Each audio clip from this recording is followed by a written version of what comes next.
नमस्ते, मैं हूं डॉक्टर प्रिया भावे चित्तावर और आज इस वीडियो के माध्यम से मैं आपको ले चलने वाली हूं आईवीएफ लैब के अंदर। जी हां, आज मैं आपको इस वीडियो में दिखाने वाली हूं एग्स निकालने का प्रोसेस लाइव। मरीज जब ऑपरेशन रूम के अंदर आता है तो उसको क्या-क्या अनुभव होते हैं, किस तरह से ये पूरी प्रक्रिया की जाती है और इसके बाद में वार्ड में क्या चीजें की जाती हैं। इस वीडियो को अंत तक देखिएगा क्योंकि पूरी प्रक्रिया को जानना आप सबके लिए बहुत इंपॉर्टेंट है। यदि आपको पता होगा कि आप क्या एक्सपेक्ट कर सकते हैं तो आप रिलैक्स्ड रहेंगे, आपका प्रोसीजर ज़्यादा अच्छे से होगा और यहाँ तक कि जिन पेशेंट्स को इन्फॉर्मेशन रहती है उनको एनेस्थीसिया मेडिसिन की डोजेस भी कम लगती हैं क्योंकि उनके अंदर एंजाइटी जो है वो कम हो जाती है। हमारे इस चैनल को सब्सक्राइब करना नहीं भूलिए, इस वीडियो को लाइक और शेयर ज़रूर करिए जिससे इस तरह की जानकारी आपके जैसे कई मरीजों तक हम लगातार पहुंचाते रहें।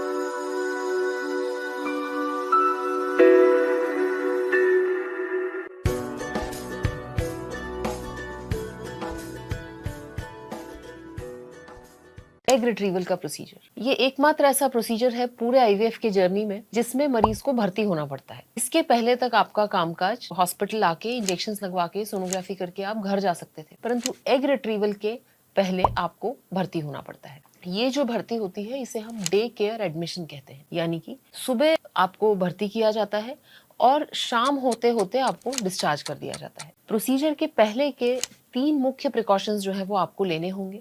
सबसे पहला प्रिकॉशन है नील बाय माउथ, यानी कि जिस दिन आपका एग रिट्रीवल है उस प्रक्रिया के 6 से 8 घंटे पहले आपको फास्टिंग होना चाहिए। मिसाल के तौर पे यदि आपका एग रिट्रीवल 8 बजे है तो आपको रात में 12 बजे से कुछ भी खाना पीना नहीं है। इसका मतलब है कि सुबह उठ के आप चाय नाश्ता ये सब कुछ नहीं कर सकते। इसमें बहुत इंपॉर्टेंट एक प्रिकॉशंस है, वो मरीज जिनको थायराइड की बीमारी है वो एक छोटे से सिप पानी के साथ में थायराइड की टैबलेट लेना नहीं भूलें, क्योंकि थायराइड की टैबलेट यदि आप मिस करते हैं तो उसके आपको नुकसान हो सकते हैं, परंतु ये एक छोटा सा सिप होना चाहिए, उससे ज्यादा कुछ नहीं। सेकेंड इंपॉर्टेंट प्रिकॉशन है, जब आप एग रिट्रीवल के लिए आ रहे हो तो आप नेल पॉलिश और सारे जेवर बिल्कुल नहीं पहने। जब हम नेल पॉलिश लगाते हैं तो जो पल्स ऑक्सीमीटर लगाया जाता है वो प्रॉपर रीडिंग नहीं देता है। इसीलिए जब भी हम किसी भी प्रोसीजर, न केवल एग रिट्रीवल, तो आपको अपने जेवर, सारे अपने ऑर्नामेंट्स और नेल पॉलिश जो है ये नहीं होना चाहिए। तीसरा बहुत इंपॉर्टेंट है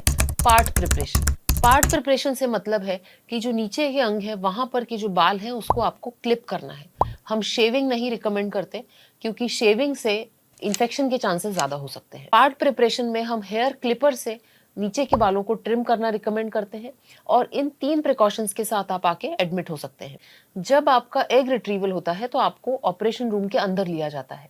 ऑपरेशन रूम में जाने के लिए आपको एयर शॉवर से गुजरना पड़ता है। एयर शॉवर यानी कि एक छोटा सा क्यूबिकल रहता है जहाँ पे कंप्रेस्ड एयर आपके ऊपर फेंकी जाती है और इससे जितने भी पार्टिकल्स आपके शरीर में है वो निकल जाते हैं।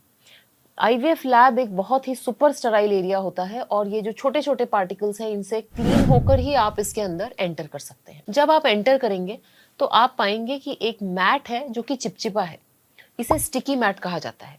स्टिकी मैट में हमारे पैरों में जितनी भी धूल है, जितने भी पार्टिकल्स हैं वो वहीं रह जाते हैं और इसके बाद जब हम अंदर जाते हैं तो पार्टिकल काउंट जो है वो नहीं बढ़ते हैं। अंदर जाने के बाद डॉक्टर आपसे आपका नाम पूछते हैं, आपकी मेडिकल हिस्ट्री कंफर्म करते हैं और आपका एक शॉर्ट पीएसी यानी कि आपका वापस से प्री एनेस्थेटिक चेकअप होता है। इसमें आपके सारे वाइटल पैरामीटर्स जांचे जाते हैं, आपको कोई एलर्जीज तो नहीं है, आपकी मेडिकल हिस्ट्री में और कोई ऐसे पॉइंट्स तो नहीं है, ये रिकॉर्ड किए जाते हैं।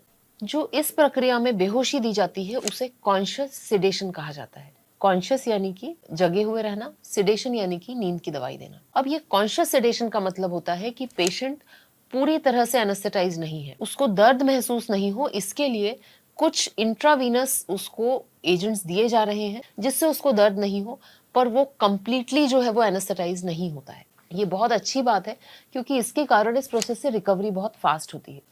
तो जब आप अंदर आते हैं डॉक्टर आपको इंजेक्शन लगाते हैं, उसमें से आपको इंजेक्शंस दिए जाते हैं, एक एंटीबायोटिक का डोज दिया जाता है और उसके बाद जैसी आपकी रोज सोनोग्राफी होती थी वैसी इंटरनल सोनोग्राफी की जाती है। इंटरनल सोनोग्राफी के प्रोब पर ही हम एक नीडल को लगाते हैं और वो जो नीडल है वो हर फॉलिकल के अंदर जाके उसमें से जितना भी फॉलिकुलर फ्लूइड है वो बाहर सक कर लिया जाता है।